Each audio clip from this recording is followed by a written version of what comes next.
Justo odio. Este sermón fue predicado la mañana del domingo 8 de agosto de 1858 por Carlos Haddon Spurgeon en The Music Hall, Royal Surrey Gardens. Los que amáis a Jehová, aborreced el mal. Salmo 97, 10. La religión cristiana es una cadena de oro con la que las manos de los hombres están encadenadas de todo odio. El Espíritu de Cristo es amor. Donde Él gobierna, el amor reina como una consecuencia necesaria. Al hombre cristiano no se le permite odiar a nadie. Oísteis que fue dicho por los antiguos: amarás a tu prójimo y aborrecerás a tu enemigo. Pero yo os digo, Jesús, amad a vuestros enemigos, haced el bien a los que aborrecen y orad por los que os ultrajan. La palabra odio debe ser eliminada del lenguaje de un cristiano, excepto cuando se usa con un solo significado e intención, y ese es el significado de mi texto. No tienes derecho, oh cristiano, a tolerar en tu seno la ira, la malicia, la ira, la dureza o la falta de caridad hacia cualquier criatura que las manos de Dios han hecho. Cuando odias los pecados del hombre, no debes odiarlos, sino amar al pecador, así como Cristo amó a los pecadores y vino a buscarlos y a salvarlos. Cuando odias la falsa doctrina de un hombre, aún debes amar al hombre y odiar su doctrina, incluso por amor a su alma, con un ferviente deseo que pueda ser redimido de su error y ser llevado al camino de la verdad de Dios.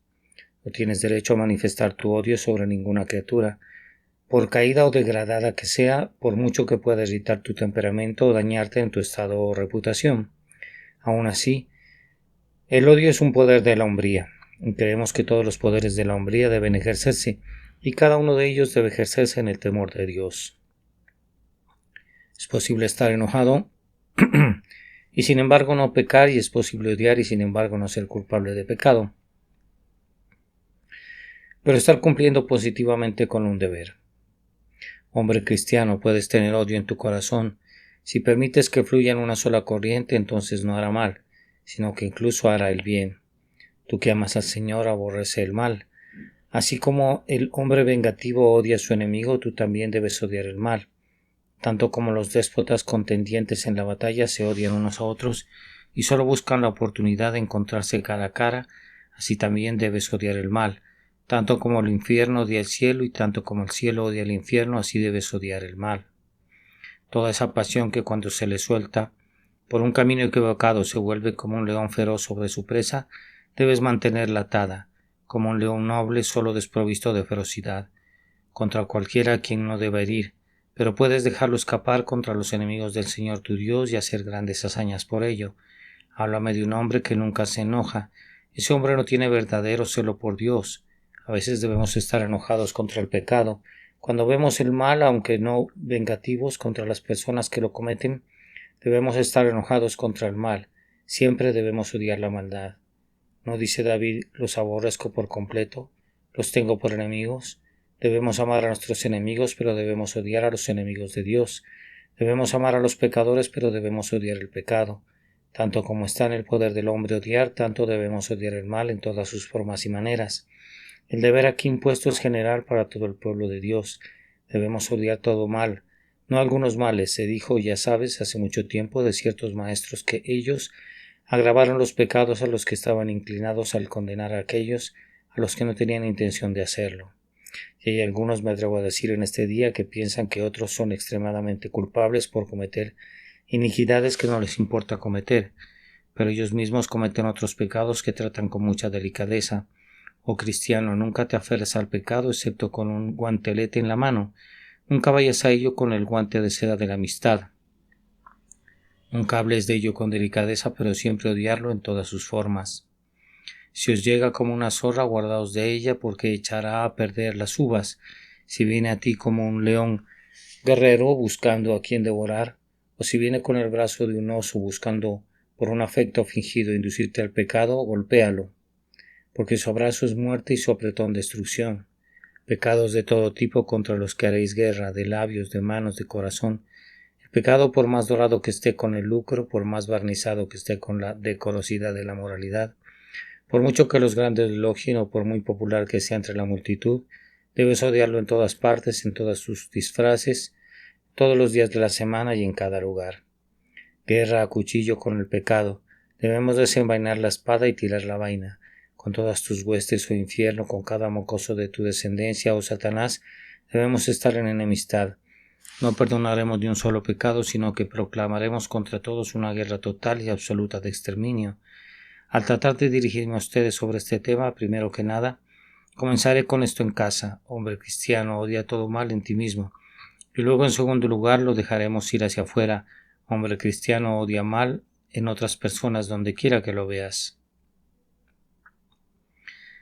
Primero, entonces, cristiano, odia todo mal en ti mismo.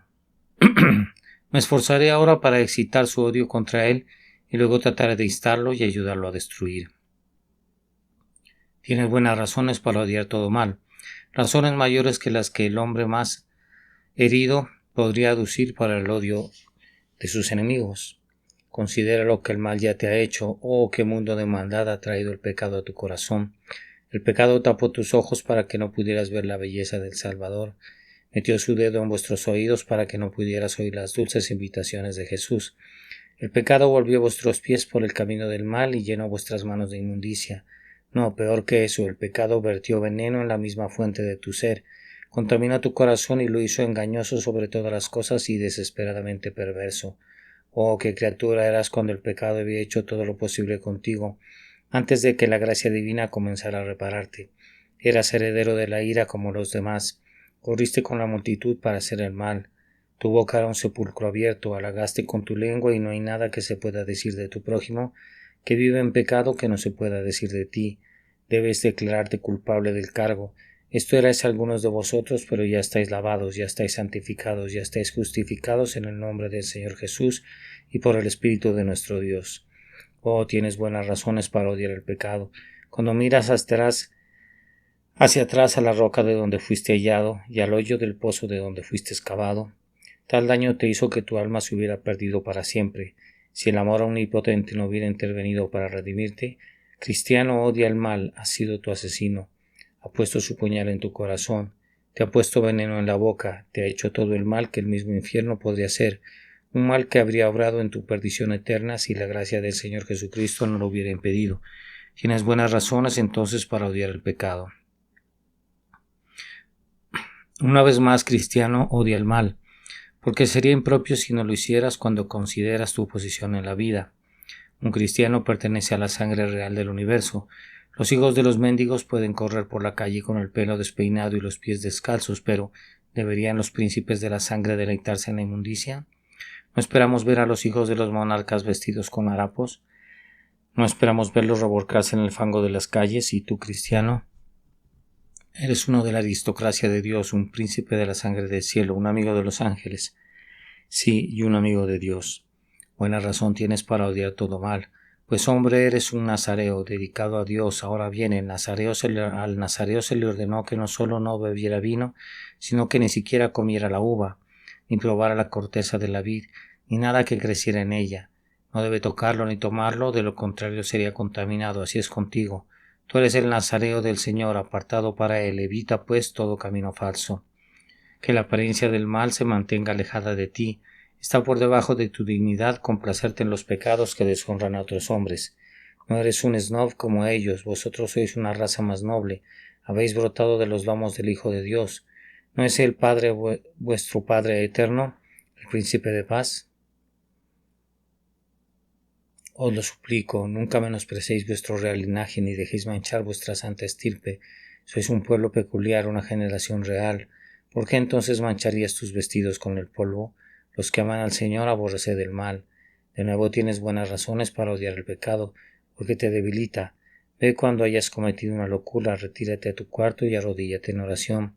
Antes de que se cometiera el pecado, tu oración llegó al oído de Dios, y las bendiciones cayeron veloces como un relámpago, pero ahora tus rodillas están débiles, tu corazón se niega a desear, y tu lengua se niega a expresar los débiles deseos que te esfuerzas por alcanzar. Lo intentas, pero fallas. Gimes, pero el cielo está cerrado a tu clamor. Lloras, pero tu lágrima no penetra para obtener una respuesta del seno de Dios. Ahí está, traes tus deseos ante el trono y te los llevas de nuevo. La oración se convierte en un deber doloroso. en lugar de un privilegio excelente y lleno de gracia. Este es el resultado del pecado. El pecado te hará dejar de orar, o bien orar te hará dejar de pecar. Nunca puedes ser fuerte en el pecado y fuerte en la oración. Mientras te entregues a la lujuria, el pecado o el desenfreno de cualquier tipo, tu poder en la oración se te quitará, y tus labios se cerrarán cuando intentes acercarte a tu Dios. O si quieres, intenta otro ejercicio. Después de cometer un pecado, ve al mundo y busca hacer el bien. Vamos, hombre, no puedes hacerlo. Has perdido el poder de limpiar a los demás cuando tú mismo eres impuro. ¿Qué? ¿Puedo con dedos sucios lavar la cara de los demás? Intentaré arar el campo de otro hombre mientras el mío está barbecho, y los cardos altos y frondosos y la maleza lo están cubriendo. Soy impotente para hacer el bien hasta que primero haya limpiado mi propia vasija y la haya hecho pura.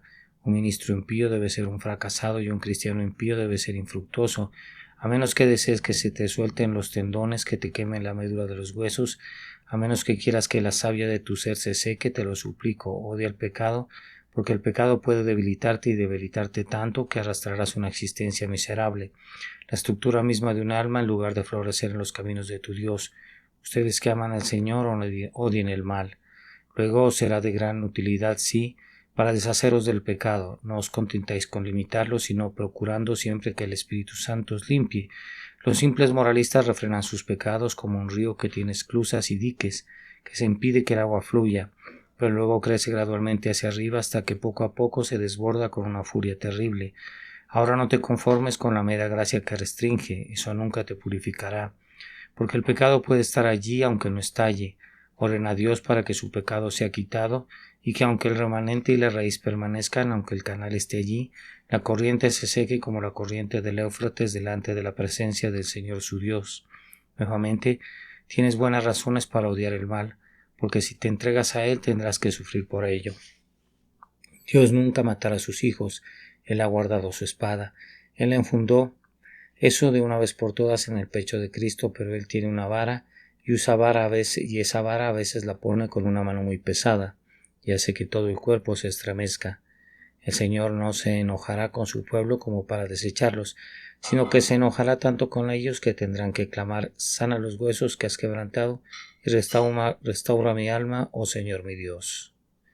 A vosotros que siempre habéis recaído, sabéis lo que es ser bien azotados, porque cuando las ovejas de Cristo huyen del pastor, Él no las dejará perecer, sino que muchas veces permitirá que el perro negro las devuelva a su boca, permitirá que la angustia dolorosa y la aflicción aguda se apoderen de ellos, de modo que sean arrojados casi hasta las puertas del infierno. Un cristiano nunca será destruido, pero casi será destruido. Su vida no le fallará por completo, pero será tan golpeado y magullado que apenas sabrá si le queda algo de vida. Odia el pecado, oh cristiano, a menos que desees problemas. Si quieres sembrar espinas en tu camino y poner ortigas en tu almohada de muerte, entonces vive en pecado. Pero si deseas morar en los lugares celestiales, escuchando las eternas campanadas del paraíso resonando en tu propio corazón, entonces camina en todos los caminos de santidad hasta el final. Hombre cristiano, odia el mal. Hasta ahora solo me he dirigido a ti egoístamente. Os he demostrado cómo el mal os puede hacer daño. Ahora me dirigiré a usted con otro argumento. Cristiano, odia el mal, ódialo en ti mismo, porque el mal en ti hará daño a los demás. ¿Qué daño hace el pecado de un cristiano a los hijos de Dios? Las pruebas más agudas que ha tenido la Iglesia de Dios han venido a sus propios hijos e hijas. La veo con sus vestidos rasgados y manchados. Veo sus manos sangrando y su espalda llena de cicatrices. Oh Iglesia del Dios vivo, hermosa entre las mujeres como estás herida, ¿dónde has recibido estas heridas? ¿Te ha escupido en la cara el incrédulo y te ha insultado? ¿Has rasgado el arriano tus vestiduras? ¿Ha echado inmundicia el sociniano sobre la blancura de vuestros vestidos? ¿Quién ha herido tus manos y quién ha marcado tu espada? ¿Ha sido esto hecho por los impíos y profanos? No, dice ella, esas son las heridas que he recibido en casa de mis amigos. Contra mis enemigos uso una armadura secreta, pero mis amigos penetran dentro de ella y me hieren en lo más profundo. Los obispos de la Iglesia de Dios, los líderes profesos de las huestes del Señor, los supuestos seguidores del Redentor han hecho más daño a la Iglesia que todos los enemigos de la Iglesia. Si la Iglesia no fuera una cosa divina protegida por Dios, debería haber dejado de existir simplemente por el fracaso y la iniquidad de sus propios amigos profesos. No me sorprende que la Iglesia de Dios haya sobrevivido al martirio y a la muerte, pero me maravillo de que haya sobrevivido a la infidelidad de sus propios hijos y al cruel retroceso de sus propios miembros. Oh cristianos, ¿no sabéis cómo hacéis que el nombre de Dios sea blasfemado? ¿Cómo mancháis a su iglesia y deshonráis su escudo? Cuando os entregáis al pecado, ustedes que aman al Señor odian el mal. Nuevamente ódialo no solo por el bien de la iglesia, sino por el bien del pobre pecador. ¿Cuántos pecadores cada año son alejados de todo pensamiento religioso por la inconsecuencia de los profesantes? ¿Y has notado cómo el mundo siempre se deleita en hacer una crónica de la inconsistencia de un maestro? Ayer mismo vi un relato en el periódico de un miserable que había cometido lujuria y se decía que tenía una apariencia muy santificada. Sí, pensé así, le gusta hablar siempre a la prensa, pero me pregunto mucho si hay muchos editores que saben lo que significa una apariencia santificada. Al menos tendrán que buscar mucho tiempo entre su propia clase antes de encontrar muchos que tengan mucha santificación. Sin embargo, el reportero anotó que el hombre tenía una apariencia santificada, y por supuesto fue pensado como un portazo contra todos aquellos que hacen profesión de religión al hacer creer a otros que este hombre también era un profesante. Y realmente el mundo ha tenido alguna causa grave para ello, porque hemos visto cristianos profesantes en estos días que son una completa desgracia para el cristianismo, y hay cosas hechas en el nombre de Jesucristo que sería una vergüenza hacer en el nombre de Belcebú. Hay cosas hechas también por aquellos que son considerados miembros de la Iglesia de nuestro Señor Jesús, me parece, tan vergonzosos que el propio Pandemonium difícilmente lo reconocería. El mundo ha tenido muchos motivos para quejarse de la Iglesia. Oh hijos de Dios, tengan cuidado. El mundo tiene un ojo de lince, verás tus faltas, será imposible ocultarlos y magnificará tus faltas. Te calumniarás si no tienes ninguna, al menos no le darás base para trabajar. Sean siempre blancas vuestras vestiduras, camina en el temor del Señor y deja que esta sea tu oración diaria. Sosténme y estaré a salvo. Una vez más tengo un argumento que creo que debe tocar vuestros corazones y haceros odiar el mal. Tienes un amigo, el mejor amigo que has tenido, lo conozco y lo he amado y él me ha amado. Un día, mientras hacía mi paseo diario, que llegué cerca de un lugar grabado para siempre en mi memoria, porque allí vi a este amigo, mi único amigo, asesinado. Me agaché con triste miedo y lo miré. Fue vilmente asesinado. Vi que sus manos habían sido atravesadas con toscos clavos de hierro y sus pies habían sido desgarrados con los mismos. Había una miseria en su rostro, un muerto tan terrible que apenas me atreví a mirarlo. Su cuerpo estaba demacrado por el hambre, su espalda estaba roja por los flagelos sangrientos y su frente tenía un círculo de heridas alrededor. Claramente se podía ver que éstas habían sido atravesadas por espinas. Me estremecí porque conocía muy bien a este amigo. Nunca tuvo un defecto. Él era el más puro de los puros, el más santo de los santos. ¿Quién podría haberlo lastimado? Porque él nunca hirió a ningún hombre toda su vida. Anduvo haciendo bien. Había sanado a los enfermos, había alimentado a los hambrientos, había resucitado a los muertos. ¿Por cuál de estas obras lo mataron?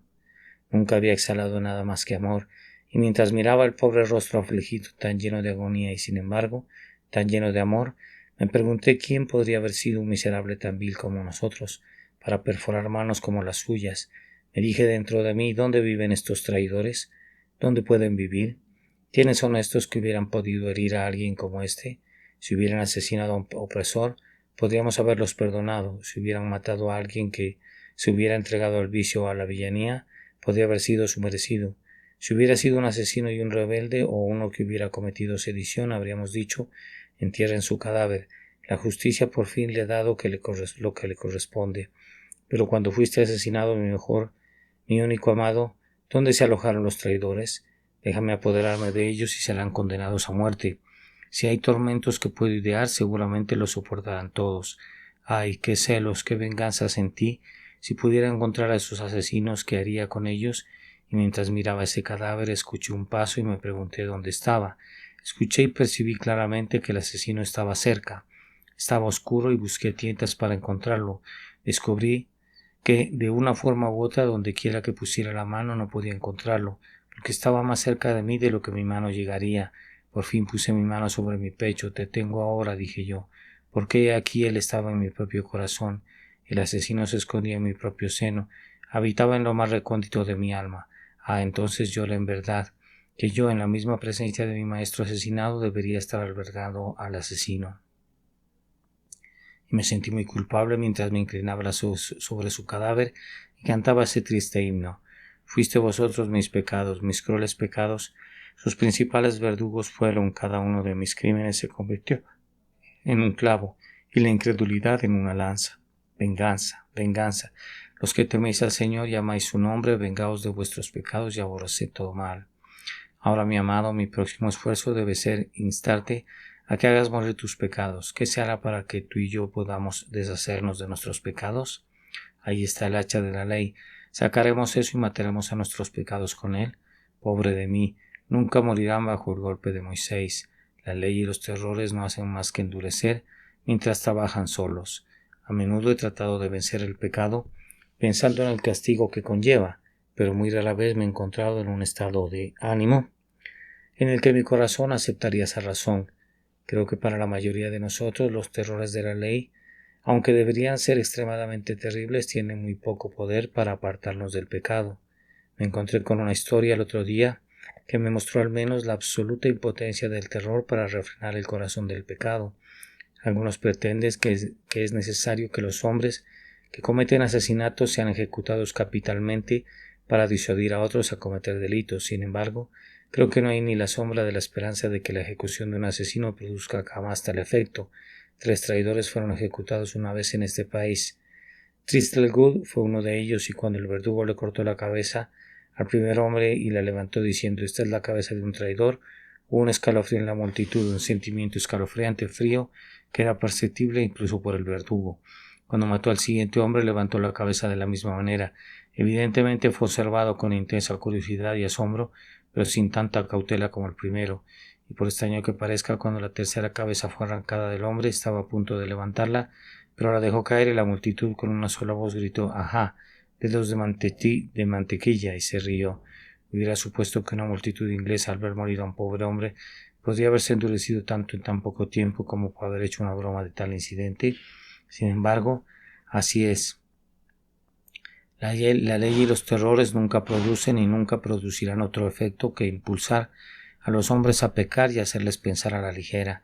Por lo tanto, no aconsejaría a un cristiano, si quiere librarse de sus pecados, que se entregue continuamente al pensamiento del castigo, sino que adopte un proceso mejor, que vaya y se siente junto a la cruz de Cristo y se esfuerce por obtener el arrepentimiento evangélico de la expiación que Cristo ha ofrecido por nuestra culpa. No conozco cura para el pecado en un cristiano, como una abundante meditación con el Señor Jesús. Mora mucho con Él y te es imposible morar mucho con el pecado. ¿Qué? Mi Señor Jesús, ¿puedo sentarme al pie de ese madero maldito y ver fluir tu sangre por mi culpa y después caer en la transgresión? Sí, puedo hacerlo porque soy lo suficientemente vil para cualquier cosa, pero aún así esto será la gran traba en la rueda de mi pecado, y esto reprimirá mi lujuria, sobre todo el pensamiento de que Jesucristo ha vivido y muerto por mí. Una vez más, si quieres controlar el pecado, esfuérzate por obtener tanta luz como puedas sobre él. El ama de casa, cuando está ocupada con su casa, con las cortinas corridas, puede haber quitado el polvo a todas las mesas y pensar que todo se ve limpio, pero ella abre un rinconcito de la ventana y entra a raudales un rayo de luz, en el que bailan arriba y abajo 10,000 granos de polvo. Ah, piensa, mi habitación no está tan limpia como pensaba, aquí hay polvo donde pensé que no lo había. Ahora esfuércese por obtener no la luz de su propio juicio, sino la luz del sol del Espíritu Santo que fluye sobre su corazón y le ayudará a detectar su pecado, y la detección del pecado está a mitad de camino hacia su curación. Mira bien tus transgresiones y esfuérzate por descubrirlas. Otra cosa más, cuando hayas caído en un pecado, confiésalo y deja que eso te lleve a buscar todos los demás. David, ¿sabes? Nunca escribió una confesión tan lamentable como lo hizo después de haber cometido un acto de pecado. Entonces fue llevado a escudriñar su corazón y descubrir el resto de sus iniquidades, e hizo una confesión completa de todas ellas. Cuando veas un pecado, asegúrate de que haya una hueste allí, porque siempre cazan en manadas. Y ten cuidado cuando descargas tu confesión contra uno, que haya suficiente pólvora y perdigones en tu confesión para herir todos tus pecados y enviarlos cojeando. No os contentéis con vencer un pecado o una transgresión, sino trabajad para deshacerlos de todos. Nuevamente, hay muchos pecados por los cuales serás seducido. A menos que siempre tengas cuidado de despojar al pecado de sus disfraces, el pecado a veces vendrá a ti envuelto en una vestidura babilónica, como la cuña de Acán. Quita la cubierta y descubrirás su iniquidad. A veces vendrá a ti como la iniquidad del rey Saúl bajo la forma de un sacrificio. Desnúdalo y descubre que la rebelión es como el pecado de la brujería. Ay, el pecado es como Jezabel. Se atavía la cabeza y se pinta la cara y nos parece hermosa. Desenmascaradla, mirad su vileza, descubrid su inmundicia. Desdeñad el provecho con que se dora, quitad los aplausos con que se empeñan en plumarse, y dejadla en pie en toda su desnuda deformidad, y entonces no será tan probable que caigas en éste. Una vez más, trata siempre, cuando tu mente esté en un estado santificado, de estimar el peso del mal del pecado. Cuando estés en un estado pecaminoso, no sentirás el peso del mal. Un hombre que se sumerge en el agua puede tener 1000 toneladas de agua sobre su cabeza y no sentir el peso porque el agua lo rodea. Pero sácalo del agua y si lo pones en medio del balde en la cabeza lo aprieta. Ahora, mientras te entregues al pecado, no sentirás su peso, pero cuando estés libre de pecado, después de que hayas terminado y el Espíritu haya aplicado la sangre rociada para tu perdón, y la obra santificadora del Espíritu haya comenzado a restaurarte, entonces trabaja para darte cuenta de la enormidad de tu culpa, y al hacerlo serás ayudado a aborrecerlo y a vencerlo. Con respecto a algunos pecados, si quieres evitarlos, toma un consejo, huye de ellos, especialmente los pecados de lujuria, que nunca deben ser combatidos, excepto a la manera de José. ¿Y sabes lo que hizo José? Se escapó. Un filósofo francés dijo: vuela, vuela, Telemaco. No queda otra forma de conquistar que la de volar. Los verdaderos soldados de la cruz de Cristo estarán pie a pie con cualquier pecado en el mundo excepto este, pero aquí dan la espalda y vuelan y luego se vuelven conquistadores. Huye de la fornicación, dijo uno de los antiguos, y había sabiduría en el consejo. No hay forma de vencerla sino huyendo. Si la tentación te ataca, cierra los ojos y tapa los oídos y aléjate. Aléjate de ella, porque solo estás a salvo cuando estás más allá de la vista y el oído. Ustedes que aman al Señor odien el mal, y esforzaos con todas vuestras fuerzas en resistirlo y vencerlo en vosotros mismos. Una vez más, ustedes que aman al Señor, si quieren guardarse del pecado, busquen siempre tener una unción fresca del Espíritu Santo. Nunca confíen en ustedes mismos un solo día sin tener una nueva renovación de su piedad antes de salir a los deberes del día. Nunca estamos seguros a menos que estemos en las manos del Señor. Ningún cristiano, sea quien sea o lo que sea, aunque sea renombrado por su piedad y oración, puede existir un día sin caer en un gran pecado, al menos que el Espíritu Santo sea su protector. El viejo maestro Dier dice: cierren sus corazones con oración todas las mañanas y denle a Dios la llave, para que nada pueda entrar. Y luego, cuando abran su corazón por la noche, habrá una dulce fragancia y un perfume de amor, alegría y amor, santidad. Cuídate de eso, es solo por el Espíritu que puede ser preservado del pecado. Sobre todo, añadimos: eviten a todos los predicadores que se esfuerzan de alguna manera por paliar el pecado. Evita todas las experiencias y libros de experiencia que te den una manera de superar el hecho de que el pecado del pueblo de Dios es una cosa vil. Conozco algunas personas que hablan de sus pecados como si estuvieran orgullosas de ellos. Hablan de sus caídas, sus reincidencias y transgresiones como si fueran experiencias benditas. Como el perro que tenía una campana alrededor del cuello, porque era peligroso, están orgullosos de eso mismo que de su vergüenza. Recuerda, una ortiga es mala en cualquier parte, pero nunca es tan mala como en un jardín de flores. El pecado es malo en cualquier parte, pero nunca tan odioso como en un cristiano. Si al volver a casa hoy ves a un niño rompiendo ventanas, es muy probable que le hables, pero si es tu propio hijo lo castigarás con tanta severidad como si fuera tu propio hijo. Así también Dios trata con su pueblo. Cuando los pecadores hacen daño, Él los reprende. Cuando su pueblo hace lo mismo, Él los golpea. Él no pasará por alto el pecado de sus propios hijos en ningún momento. Nunca quedará sin disciplina. Los que teméis al Señor nunca paleáis el pecado, porque Dios no lo hará. Lo odia con un total odio. Mi segundo punto es: odia el pecado en otros. Nótenlo. No odien a los demás, sino odien el pecado en los demás. Como nos quedan solo unos minutos, los ocuparé con una o dos observaciones prácticas. Si odias el pecado en los demás, será necesario que nunca lo apoyes de ninguna manera. Hay muchos cristianos que hacen más travesuras de las que imaginan por una sonrisa. ¿Has escuchado a un joven contar una historia de algunas de sus travesuras? Tal vez has ido en un vagón de tren y has sido muy ingenioso y tú le has sonreído. Él te conoce y parece pensar que ha hecho algo valiente. ¿No hizo que un cristiano sonriera por sus pecados? A veces has escuchado conversaciones sueltas y lascivas provenientes de hombres impíos y no te han gustado. Has rechinado en tus oídos, pero te has sentado muy quieto y otros han dicho: bueno, todavía era suficiente. Lo estaba absorbiendo y estaba claro que le gustaba. Así fue estampado de inmediato con el sello de vuestra aprobación.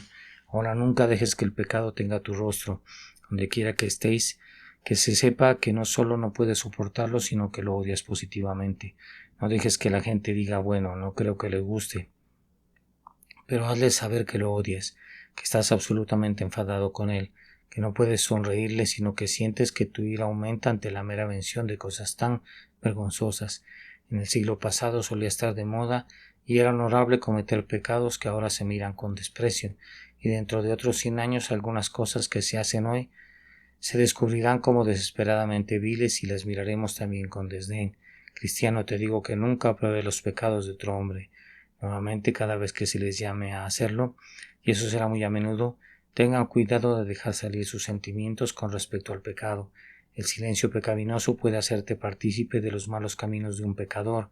Si vi a un hombre irrumpir en una casa cuando yo pasaba tarde en la noche, si pasé muy suavemente sabiendo que estaba haciendo mal y no di la alarma, creo que debo ser cómplice del crimen. Y así, si estás sentado en compañía donde se habla mal o donde se blasfema a Cristo, si no dices una palabra por tu maestro, estás cometiendo pecado en tu silencio, eres cómplice de la iniquidad. Habla por tu Señor y Maestro. ¿Qué pasa si te regañan por ello y te llaman puritano? Es un gran hombre. ¿Qué pasaría si alguien dijera que eres demasiado preciso? Es muy necesario que algunos sean demasiado precisos donde muchos son demasiado laxos. O si nunca te vuelven a recibir en su compañía, será una gran ganancia estar fuera de ella. Y si hablaran mal de ti, ¿no sabéis que os regocijáis en aquel día, cuando digan toda clase de mal contra vosotros falsamente por causa del nombre de Cristo? Siempre hablando con denuedo, deja que el pecado se avergüence.